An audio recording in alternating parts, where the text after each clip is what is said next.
الله مبارک کنه، خدا مبارک کنه. خوشحال باشید. حضرت شیر خدا در آواز کن، دروازه رواز کن.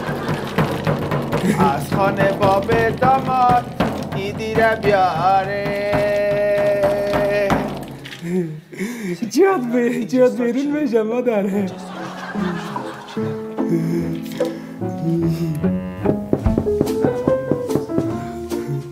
مادر زن مرا میبینم.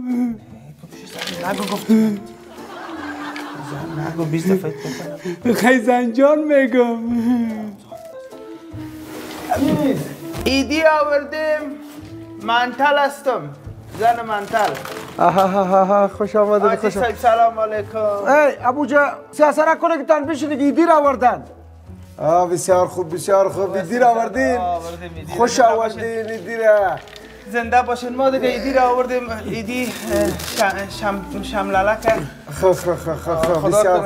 بسیار خوب کردین. یک قدر خوش شدم با ایدی.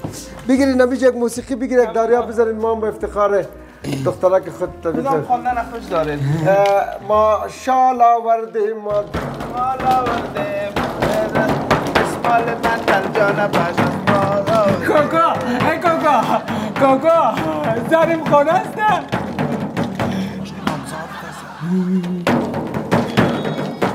الای خوش آمدین یه دیر دیگه ای دیگه ما شما رو میبینم. دیگه وقت کجا شما رو میبینم؟ خدا ما گفتیم باش سرطان بد نخوریم، بچه رو زیاد نمیاریم ما و شما. او زن چیستیم؟ زن جایا رو جور کن که ایدی آوردن. خمپر ایدی آورده. خوش آمدین. دخترتان است و ننگ ناموستان است، غیرتتان است. او بی ابرو خانم. ابروی ما تتو کردیم. تتو کردین. خوب کردین. خوش شدم. ما در خدمتتان هستیم. بگیرین دیگه نمیگه که خوب خوش آمدین.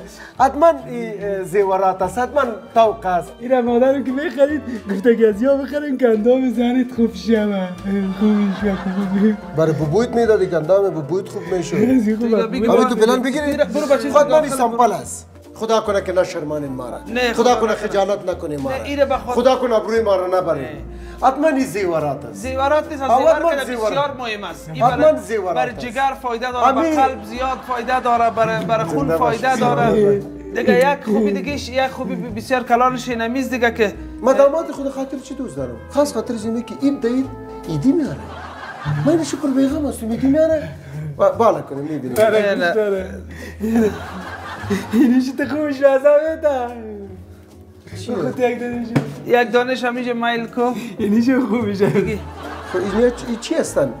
این ویژیتریان است برای دختر آوردیم. پوش انگشتر باشه دایی. نه یا ویژیتریان است، از این بولانی کنین بخیر. نه این واز میشه که پوش این بر ریزش خوب است. ما دیدیم همیشه ریزش کردین عدسه میزنین. سرمارش خنده میزنین؟ ها؟ سرمارش اگر سر شبکت قسم زدن. برو